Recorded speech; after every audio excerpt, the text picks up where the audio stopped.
घाटी में लगातार घुसपैठ की कोशिश हो रही है और उस घुसपैठ की कोशिश को सेना भी लगातार जवाब दे रही है। कल जो घटना हुई आयुषी, वहां पर तो एक सुरंग में घुसने की कोशिश, छुपने की कोशिश आतंकियों ने की, लेकिन वो नाकाम हुई। उसके बारे में जरा बताते हैं, क्या उस एनकाउंटर को लेकर अपडेट आ रहे हैं। जम्मू कश्मीर के छतरू एनकाउंटर से जुड़े हुए बड़े अपडेट यहाँ पर निकल कर आए हैं। मारे गए जैश कमांडर की एक्सक्लूसिव तस्वीर सामने आई है। ये जो आतंकी थे, इनके खिलाफ ये जम्मू कश्मीर में एक्शन यहाँ पर हुआ था। सेना ने इनको घेर लिया था यहाँ पर और ये मुठभेड़ काफी वक्त तक चली थी। पाकिस्तान के आदिल के रूप में इस आतंकी की पहचान हुई है। जैश ए मोहम्मद के टॉप कमांडर सैफुल्लाह का करीबी ये बताया जा रहा है आदिल, और पिछले 1.5 साल से किश्तवाड़ इलाके में ये सक्रिय था। आतंकी और सुरक्षा एजेंसियों का इस पर यह मानना है कि इससे जैश को बड़ा झटका लगा है और सेना की CRPF delta unit, Jammu Kashmir police ने यहां पर जॉइंट ऑपरेशन चलाया था। कई इलाकों में सर्च ऑपरेशन इसके बाद किया जा रहा है। बुधवार को उधमपुर में 2 आतंकी मारे गए थे।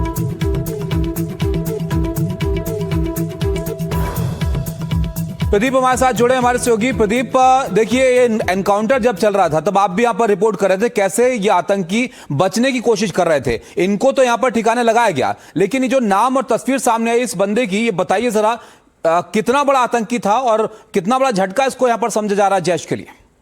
बिल्कुल आपने सही कहा। कल हमने देखा कि 2 एनकाउंटर हुए और बहुत बड़ी कामयाबी जो है सुरक्षा बलों को मिली है। एक एनकाउंटर बसंतगढ़ के इलाके में था, जिसका आपने जिक्र किया कि वो किस तरीके से एक गुफा में छुपने की कोशिश कर रहे थे, लेकिन उस गुफा को भी जो है सुरक्षा बलों ने पूरी तरह से क्षतिग्रस्त कर दिया और उसको मतलब पूरी तरह से ध्वस्त कर दिया, जिसमें 2 आतंकवादी मारे गए। और इसके ये जो आतंकवादी छात्रों में मारा गया, इसका नाम आदिल है, यह पाकिस्तान का रहने वाला है और पिछले 1.5 साल से ऑपरेट कर रहा था। इसका जो दूसरा साथी है सैफुल्लाह, अभी भी उस इलाके में सक्रिय है और उसको ढूंढने की पूरी कोशिश की जा रही है। इसको ढूंढने के लिए पिछले 3-4 हफ्तों से लगातार ऑपरेशन चल रहा था, जो और इस कई बार ये सुरक्षा बलों को डॉज करके वहां से भाग निकलने में कामयाब हुआ था, लेकिन इस बार ये बच नहीं पाया और इसको फाइनली उन्होंने मार गिराया। इसके पास से भारी मात्रा में हथियार भी बरामद हुआ है और इसने कई किलिंग्स उस इलाके में की थी। इसके बाद जो है उस इलाके के लोगों ने राहत की सांस ली है, क्योंकि ये लगातार ऑपरेट कर रहे थे उस इलाके में। या तो ये सुरक्षा कर्मियों को टारगेट करते थे या लोकल्स को टारगेट करते थे,